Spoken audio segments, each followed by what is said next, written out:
जर मी तुम्हाला सांगितलं की एफडी एनएससी पेक्षा जास्त रिटर्न देणारा आणि तरीही सरकार back low risk investment option आहे, तर ऐकाल ना? हा व्हिडिओ सेव्ह आणि शेअर करा, कारण एफडी सुरक्षित असते पण महागाई समोर ती कमकुवत पडते. बहुतेक लोक एफडी निवडतात कारण की रिस्क नको असते, पण आज इन्फ्लेशन जास्त आहे आणि एफडीचे रेट्स तुलनेत कमी. म्हणजे कागदावर पैसे वाढतात पण खरेदी शक्ती कमी होते. इथे एक वेगळा पर्याय आहे, RBI floating rate savings bond.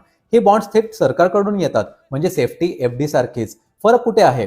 FD मध्ये इंटरेस्ट फिक्स असतं, पण या बॉन्ड्समध्ये इंटरेस्ट फ्लोटिंग असतं. म्हणजे दर 6 महिन्यांनी रेट रिसेट होतो. मार्केट रेट्स वाढले तर तुमचं इंटरेस्ट सुद्धा वाढतं. आज रेट सुमारे 8% पेक्षा जास्त आहे आणि इंटरेस्ट जानेवारी आणि जुलैमध्ये मिळतो. रेग्युलर इन्कम साठी उपयोगी आहे. रिस्क नको, इक्विटी नको, पण एफडी पेक्षा बेटर रिटर्न हवा अशा लोकांसाठी हा ऑप्शन आहे. या बॉन्ड बद्दल कम्प्लीट डिटेल्स, कोणासाठी योग्य आहे आणि कसं घ्यायचं हे जाणून घ्यायचं असेल तर कमेंटमध्ये बॉन्ड लिहा.